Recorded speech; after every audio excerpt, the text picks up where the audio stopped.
Varadarajan here. ஆ, என்ன ராமச்சந்திரன், எப்படி இருக்க? ஒன்றும் இல்லைப்பா, ஊரில் கோவில் விசேஷம் ஒன்று, அதுக்காக போக முடியாயிடுச்சு. அதான் நான் சொன்ன மாதிரி உன்னை வந்து பார்க்க முடியல. அம்மா எப்படி இருக்க? ஆ ஆ ரொம்ப சந்தோஷமாக ஜாலி மூட்டில் இருக்க மாதிரி இருக்கு. இங்கே பாருப்பா, வாழும்போது ரொம்ப பேருக்கு பேரும் புகழும் கிடைக்கும், ஆனால் நிலைச்சு நிற்காது.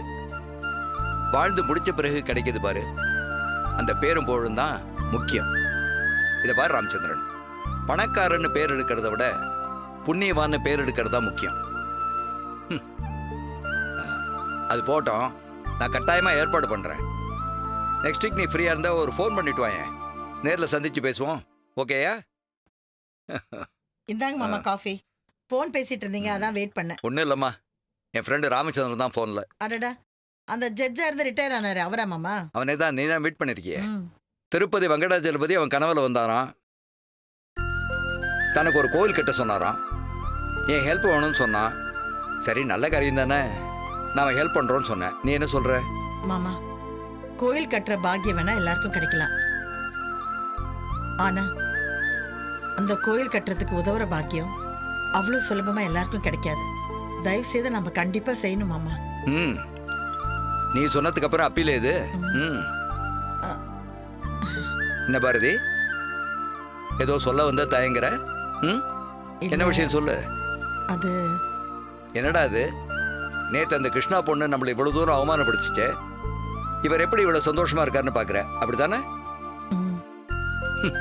பாரதி, என்னதான் சொல்லு, நம்ம ரத்தம் நினைச்சு நம்ம அங்க போனோம், ஆனா அந்த பொண்ணு அவ புத்தியை காட்டிட்டா. ரத்தத்தினால மட்டும் சொந்த பந்தம்னு சொல்லிட முடியாது. நல்ல வளர்ப்புல தான் இருக்குங்கிறத எனக்கு அவ புரிய வச்சுட்டா. பாரதி, நாயை குளிப்பாட்டி நடுவீட்டில் வச்சாலும் அது புத்தியை தானே காட்டும். பாரதி, நம்ம குழந்தை கீர்த்தனாவுக்கு இருக்கிற புத்தி கூட அவளுக்கு இல்லாம போச்சே. அந்த குழந்தை சொன்ன ஒரே வார்த்தைக்காகத்தானே நான் அவளை பார்க்க வரேன்னு சொன்னேன். இங்க பாருமா, அவளே நம்மளை வேண்டான்னு சொல்லிட்டா. அவ சொன்ன வார்த்தைகளை மட்டும் நாம ஏன் சுமந்துட்டு இருக்கணும்? சரி விடு, அதை பத்தியே நாம அனாவசியமா பேசிட்டு இருக்கணும். இன்னைக்கு நான் நல்ல மூட்ல இருக்கேன். இன்னைக்கு நீ என்ன சமையல் பண்ற? உங்களுக்கு எப்பவும் போல ராகி கஞ்சி. இதை பாரு, இன்னைக்கு இந்த கதையெல்லாம் நடக்காது. ஏன்னா நான் சந்தோஷமா இருக்கேன். எனக்கு பிடிச்ச சமையல், பிடிச்ச டிஃபன் எல்லாம் பண்ணோம். இது பாரு, ஏதோ கொஞ்சம் டயபிட்டிஸ் இருக்குங்கிறதுனால கிட்டத்தட்ட ஒரு வருஷமா நீ எனக்கு ஸ்வீட்டே கொடுக்கல. இன்னைக்கு எனக்கு ஸ்பெஷலா ஸ்வீட் பண்றேன். சரி மாமா, இன்னைக்கு உங்களுக்கு பிடிச்ச சக்கரை பொங்கலே பண்ணிடுறேன். பாரதி, சக்கரை பொங்கல் வேண்டாம், முடிஞ்சா பாதாம் அல்வா பண்ண. மாமா கொஞ்சம் ஓவரா தெரியல.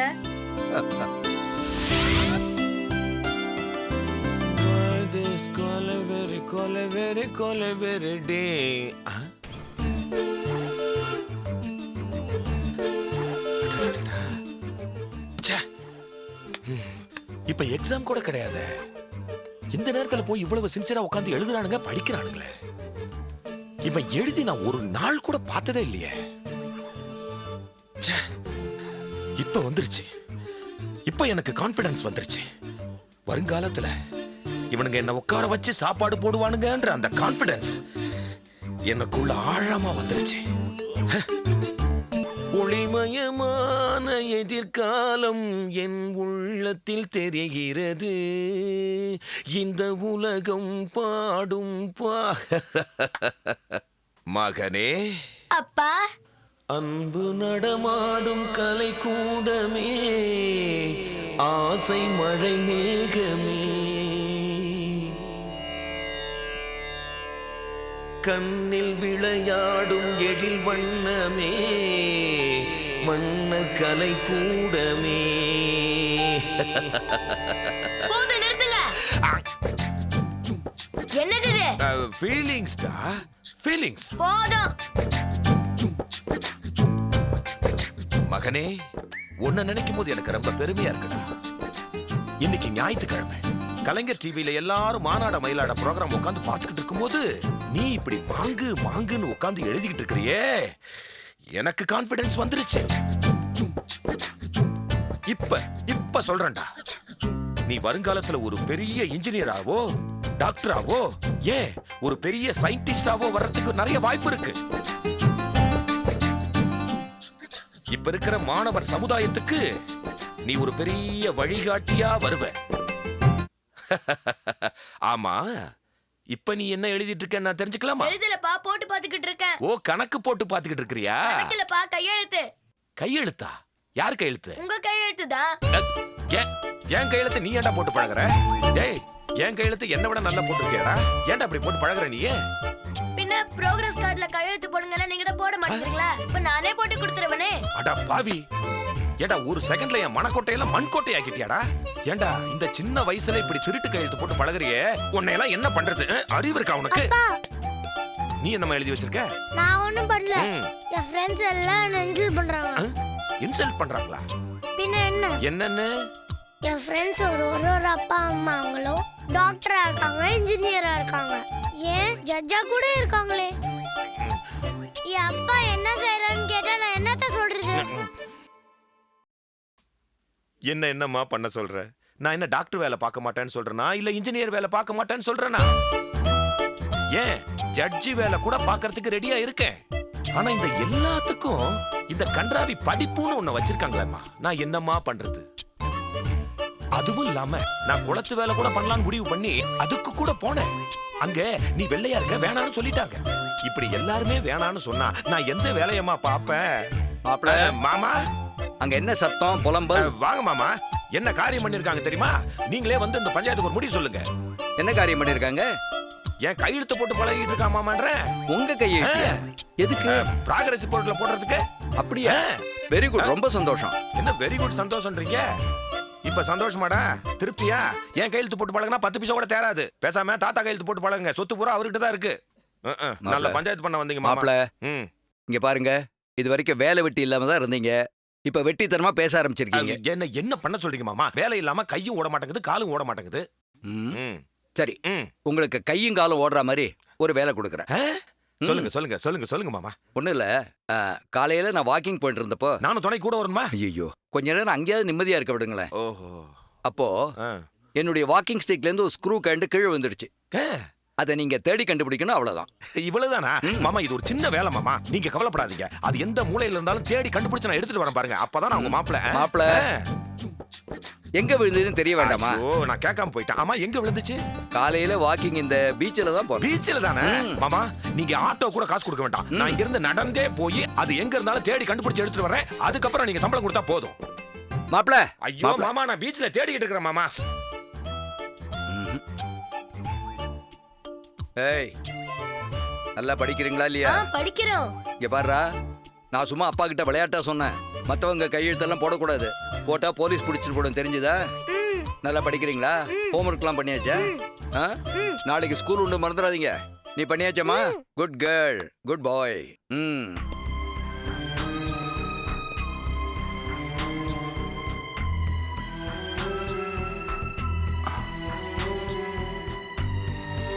அருண்,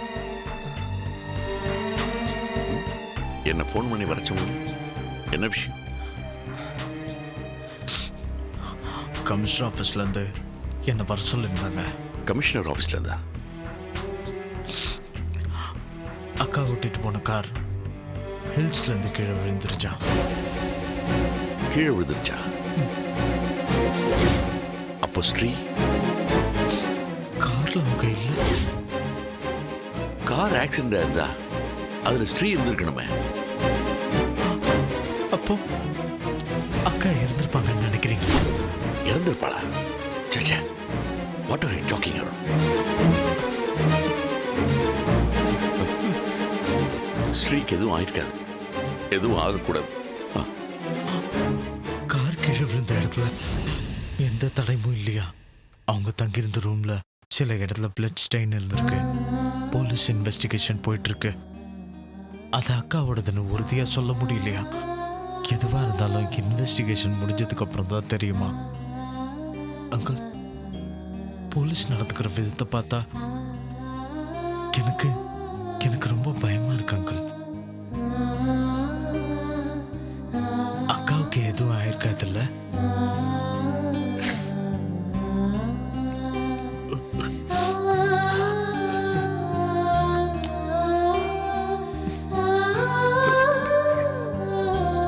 ஸ்ரீக்கு எதுவும் ஆயிடக்கூடாது.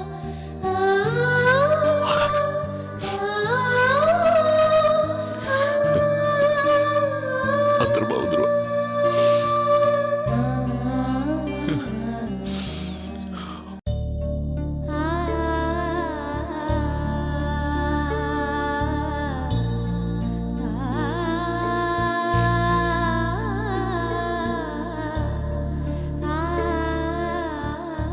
என்னம்மா இப்படி ஆயிடுச்சு?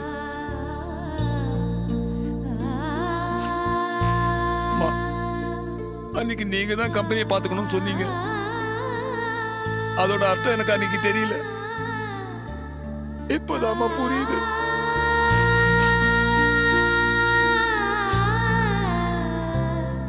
கிருஷ்ணாவை பார்க்கலாமா? அதுவும் உள்ள இருக்கா?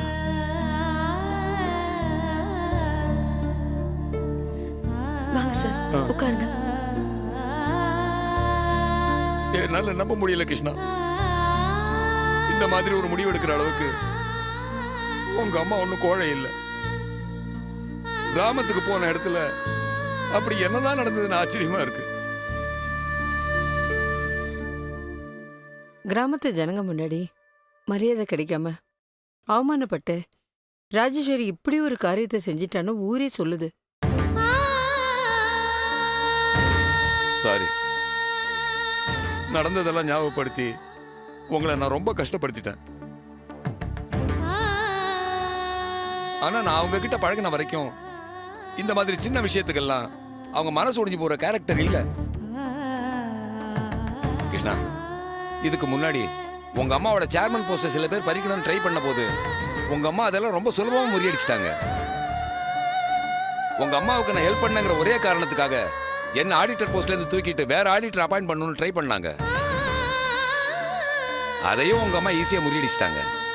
எல்லாத்துக்கும் மேல என்ன அவங்க கொல்லணும்னு ட்ரை பண்ண போது என் உயிரை காப்பாத்துறவங்களே உங்க அம்மா தான்மா. என் உயிரை காப்பாத்தினவங்க இப்போ உயிரோட இல்லைன்னு நினைக்கும் போது மனசு ரொம்ப கஷ்டமா இருக்குமா. அவங்க இருக்கும் போதே அவங்க சேர்மன் போஸ்ட பறிக்கணும்னு நினைச்சவங்க அவங்க இல்லாத போது நிச்சயமா சும்மா இருக்க மாட்டாங்கம்மா. நான் சொல்றது சத்தியம்மா. அவங்க செயல்பாட்டுல வளர்ந்த இந்த கம்பெனியை அழிஞ்சு போக விடாம தடுக்கிறது உன் கையில தான் இருக்கு. நீ அதுக்கு செயல்ல இறங்கணும். என்ன பண்ணணுங்கிறீங்க? இந்த நிலைமையில கம்பெனியோட விஷயத்தை பத்தி உங்ககிட்ட நான் பேசுறதுங்கிறது அவ்வளவு நியாயம் இல்லதான். ஆனாலும் கம்பெனியோட உண்மையான விசுவாசிங்கிற முறையில நான் இதை சொல்லித்தான் ஆகணும். நம்ம கம்பெனியை பத்தின முழு விவரத்தை நான் உனக்கு சொல்றேன். நம்ம கம்பெனி தமிழ்நாட்டிலேயே கன்ஸ்ட்ரக்ஷன் லைன்ல 3வது இடத்துல இருக்கு. நீ உங்க அம்மாவோட இடத்துக்கு வரணும். அப்பதான் உங்க அம்மாவோட கனவு நினைவாகும். கம்பெனியை முதல் இடத்துக்கு கொண்டு வரணும். அம்மாவை இழந்து நடுக்கடல்ல எந்த பக்கம் நீந்துறதுன்னு தெரியாம தத்தளிச்சிட்டு இருக்கேன். இது வரைக்கும் நான் என்ன ஆசைப்பட்டாலும் அம்மா வாங்கி தருவாங்க. ஆனா அதுக்கு காசு எங்க இருந்து வருதுன்னு எனக்கு தெரியாது. அம்மா இல்லாம எனக்கு உலகமே இருட்டா இருக்கு. எனக்கு வாழவே பிடிக்கல சார். எப்படி பேசுற பாருங்க சார். நான் உயிரை பிடிச்சுக்கிட்டு வாழறதே இவளுக்காக தான் சார்.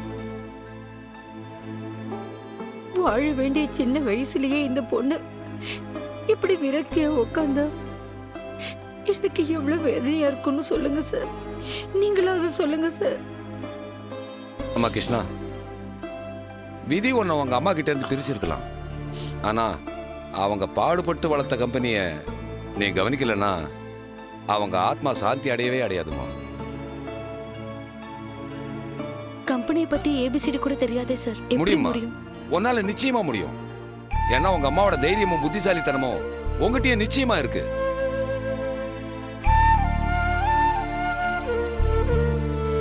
நீ நான் சொல்றபடி கேட்டு நட.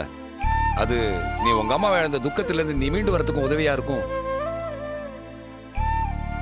அதே நேரத்துல உங்க அம்மாவோட இடத்தை பிடிக்கிறதுக்கும் உதவியா இருக்கும். நான் யோசிக்கிறதுக்கு கொஞ்சம் டைம் கொடுங்க. ஓகேமா, டேக் யுவர் ஓன் டைம். ஆனா முடிவு பாசிட்டிவா இருந்தா நான் ரொம்ப சந்தோஷப்படுவேன். நான் வரேம்மா. போறதுக்கு முன்னாடி ஒரு விஷயம். நம்ம கம்பெனியோட காம்படிட்டர் யார் தெரியுமா? வரதராஜனோட மகன் ராம். அவன் உங்க அம்மா இருக்கும்போது உங்க அம்மாவை இந்த சேர்மன் போஸ்ட்ல இருந்து விலக்கிட்டு இந்த கம்பெனியை வாங்கணும்னு எவ்வளவோ ட்ரை பண்ணான். ஆனா அப்ப முடியல. இப்போ அவனுக்கு பழ நழுவி பால்ல விழுந்த மாதிரி ஆயிடுச்சு.